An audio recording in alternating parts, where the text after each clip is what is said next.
Hello viewers, कैसे हैं आप सब लोग। मैं रेनू गौड़ एक बार फिर आपके सामने एक नए टॉपिक के साथ आप लोगों का स्वागत करती हूँ आपके अपने चैनल रेनू गौड़ पाठशाला में। तो 9th क्लास का आज का जो हमारा टॉपिक है वो है समास। आज हम इसमें समास को पढ़ेंगे। तो देखिए, सबसे पहले हम समझेंगे कि समास कहते किसको हैं। ठीक है, तो समास वो शब्द रचना है जहां अर्थ की दृष्टि से संबंध रखने वाले दो या अधिक जो शब्द हैं वो मिलकर एक स्वतंत्र शब्द बनाते हैं, एक सार्थक शब्द बनाते हैं। यानी जो दो शब्द जो आपस में मिलेंगे, ठीक है, समास के हिसाब से जब हम शब्द निर्माण करते हैं तो जो दो शब्द मिलते हैं आपस में, वो जो दो शब्द होते हैं उनका अगर हम अर्थ देखें तो वो अर्थ की दृष्टि से एक दूसरे से परस्पर संबंधित होते हैं। जब हम समास विग्रह करते हैं तो हमें पता चलता है कि वो दोनों शब्दों के जो अर्थ हैं वो एक दूसरे से रिलेटेड हैं, एक दूसरे से परस्पर संबंधित हैं, वो एक दूसरे से संबंध रखते हैं। ठीक है, और जो उन दोनों शब्दों से जो शब्द निर्माण होता है, एक स्वतंत्र शब्द बनता है, वो भी एक सार्थक शब्द होता है। ठीक है, दूसरी चीज एक और ध्यान में देने वाली बात है कि जो समास है उसमें जो पहले लिखा जाता है उसे हम कहते हैं पूर्व पद। ठीक है, पूर्व पद, और जो बाद में लिखा जाता है उसे उत्तर पद कहते हैं। तो जब पूर्व पद प्लस उत्तर पद दोनों मिलते हैं तो क्या बनता है, हमारा समस्त पद बन जाता है। ठीक है, तो यानी जो समास में जो दो शब्द हम कह रहे हैं कि जो आपस में परस्पर अर्थ की दृष्टि से एक दूसरे से संबंध रखते हैं, उन दोनों शब्दों को हम क्या कहते हैं, पूर्व पद और उत्तर पद। और जो उनसे मिलकर एक सार्थक शब्द बनता है उसे हम क्या कहते हैं, समस्त पद कहते हैं। ठीक है, इतना क्लियर हो गया होगा। ऐसे एक छोटा सा एक उदाहरण देकर मैं अगर आपको बताऊं, जिससे राज प्लस पुत्र तो बन गया आपका राजपुत्र। तो जो इसमें राज है वो पूर्व पद है, जो पुत्र है वो उत्तर पद है, और जो राजपुत्र बना वो बन गया समस्त पद। और अगर इसका हम समास विग्रह करेंगे, इसको अगर हम समास विग्रह करके देखेंगे तो हम देखते हैं राजा का पुत्र।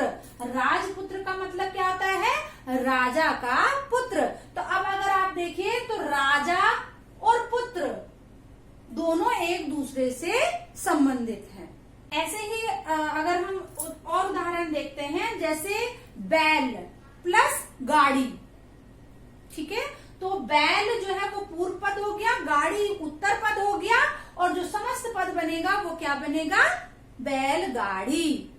ठीक है, और अगर हम इसको विग्रह करते हैं, समास का इसका हम विग्रह करते हैं, इसको तोड़ते हैं या इसका अर्थ लिखते हैं, तो हमें क्या प्राप्त होता है, बैलों की गाड़ी या बैल की गाड़ी।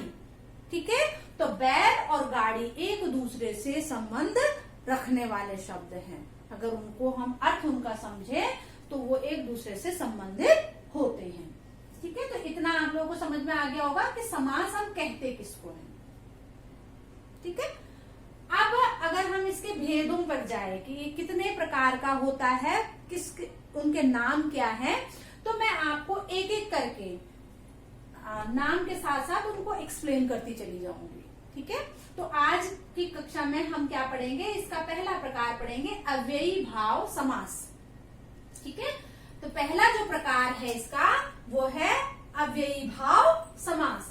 अब अव्ययी भाव समास ये जो है अपने नाम से इसका पता चल रहा है अव्ययी। अव्ययी मतलब अव्यय, जिसका भाव अव्यय होता है, यानी जिसमें जो है पूर्व पद अव्यय होगा और वही प्रधान भी होगा, वही महत्वपूर्ण भी होगा। प्रधान का मतलब महत्वपूर्ण होगा। ठीक है, उसी के हिसाब से सब कुछ होगा। तो पूर्व पद जो है वो अव्यय होगा और प्रधान होगा। ठीक है, और उसके योग से जब वो पूर्व पद उत्तर पद के साथ मिलेगा तो जो समस्त पद बनेगा वो भी अव्यय बन जाएगा। अव्यय तो आप लोगों को मालूम है ना, पढ़े होंगे आपने अव्यय, कि अव्यय किसे कहते हैं। तो मैं एक थोड़ा सा बता देती हूँ कि अव्यय जो है वो शब्द होते हैं जो शब्द लिंग, वचन, काल किसी भी आधार पर बदलते नहीं हैं। उसे हम उन शब्दों को हम किसी भी वाक्य में रखें, उनमें चाहे लिंग कोई सा भी हो, वचन कोई सा भी हो, या काल कोई सा भी हो, भूतकाल हो, वर्तमान काल हो, भविष्य काल हो, कोई सा भी काल हो, एक वचन हो, द्विवचन हो, बहुवचन हो, या फिर स्त्रीलिंग हो, पुल्लिंग हो, कुछ भी हो, वो शब्द बदलते नहीं है। उनको हम क्या कहते हैं, अव्यय पद कहते हैं।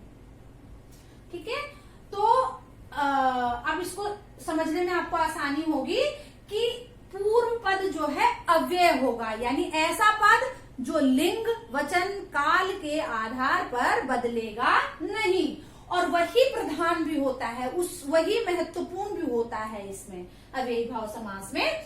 और उसके योग से जो जब हम उसको दूसरे उत्तर पद के साथ मिलाते हैं तो जो हमें समस्त पद बनकर मिलता है वो भी अव्यय बन जाता है, या वो भी एक ऐसा शब्द बनकर निकल कर आएगा जो कि काल के आधार पर, लिंग के आधार पर या वचन के आधार पर परिवर्तित नहीं होगा, उसमें कोई विकार नहीं होगा। तो इस तरीके से आपको ये समझ में आया होगा। और इसमें एक चीज और समझने वाली बात है, ठीक है। एक तो आपने देखा अभी कि जो पूर्व पद होगा वो अव्यय होगा और प्रधान होगा, ठीक है। इसके बाद इसका जो निर्माण होके जो समस्त पद बनेगा, समस्त पद भी अव्यय हो जाएगा। ये दो चीजें आपको क्लियर हुई होंगी। अब एक चीज और है कि जब एक ही शब्द की आवृत्ति बार बार होती है, ठीक है, एक ही शब्द की आवृत्ति बार बार होती है या 2 बार होती है, 3 बार होती है, तो वो भी अव्यय बन जाते हैं कभी कभी, ठीक है। आगे हम उदाहरणों से इसको देखेंगे, समझेंगे कि कैसे। ये एक और चीज समझ में आई होगी कि एक ही शब्द की जब बार बार आवृत्ति होती है तो उसे भी हम क्या कहते हैं, वो भी क्या बन जाता है, अव्यय बन जाता है वो। अगर हम मुख्य रूप से देखें तो इसमें जो है आ, अन, यथा, नि, भर, बे, बा, प्रति, इस तरीके के जो अव्यय हैं वो आपके इसमें प्रयोग होंगे, ठीक है। इन अव्यय शब्दों का प्रयोग होता है मुख्य रूप से, ठीक है। अब अगर हम उदाहरणों के हिसाब से, अब जो हमने ये परिभाषा इसकी पढ़ी अव्ययी भाव समास की, इसको हम उदाहरण के हिसाब से समझ लेते हैं। मैंने यहाँ लिखा हुआ है, देखिए, पूर्व पद है, उत्तर पद है और ये समस्त पद है, ठीक है। तो अगर हम पूर्व पद यानी यथा, एक अव्यय शब्द है, यथा हम लगाते हैं, उसके साथ अगर हम संभव उत्तर पद जोड़ते हैं तो हमें शब्द क्या मिलता है, यथा संभव। अब यथा संभव, क्योंकि यथा जो है एक अव्यय शब्द है और हमने बताया था कि पूर्व पद अव्यय होता है और जब वो उत्तर पद से मिलता है तो संभव, जबकि उत्तर अव्यय नहीं है, जो संभव है उत्तर पद जो है वो अव्यय नहीं है, लेकिन जब वो पूर्व पद अव्यय से मिलता है तो जो समस्त पद बनेगा वो भी एक अव्यय होगा। यानी अगर आप यथा संभव को किसी भी लिंग के साथ या किसी भी काल के साथ या किसी भी वचन के साथ अगर आप इसका इस्तेमाल करते हैं तो यथा संभव ही रहेगा, ठीक है। जैसे कि अगर एक उदाहरण अगर हम ऐसे देखें कि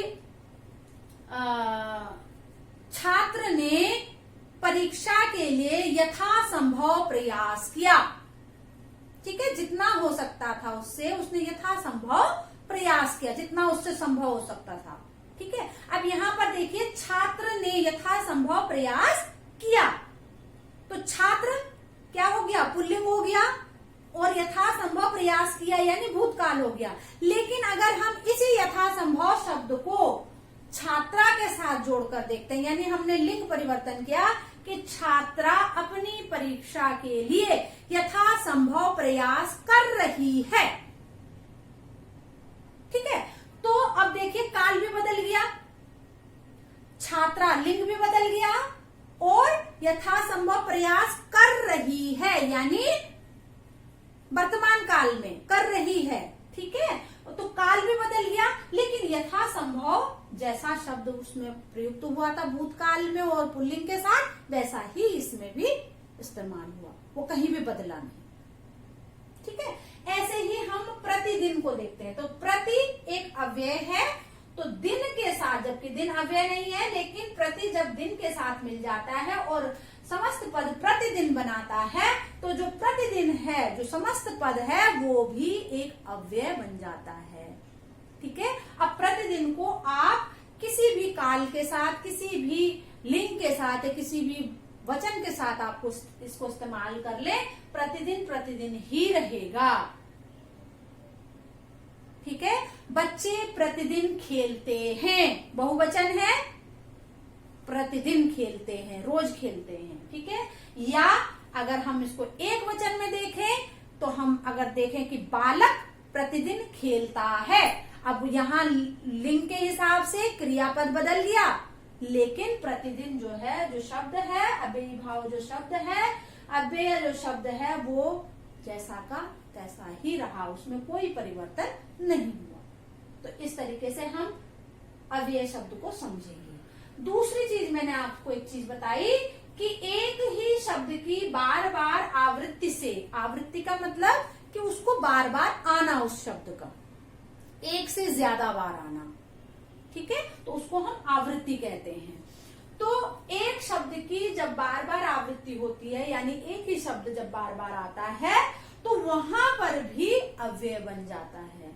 जैसे कानो एक अव्यय शब्द है, और कान ये अव्यय नहीं है, लेकिन जब कानो कान यानी शब्द की आवृत्ति हो रही है, तो कानो कान एक शब्द बन गया।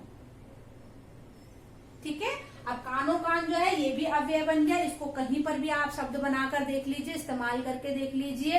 ठीक है, तो आपको पता चलेगा कि कानो कान जो है वो परिवर्तित नहीं हो रहा है। तो ऐसे ही आप और भी इसके उदाहरण देख सकते हैं, जैसे रातों रात, रातों और रात दोनों शब्दों की पुनरावृत्ति हो रही है, और रातों रात जब हम समस्त पद बनता है, तो वो एक अव्यय शब्द बन जाता है, एक अव्यय पद बन जाता है, वो कहीं पर भी परिवर्तित नहीं होता है।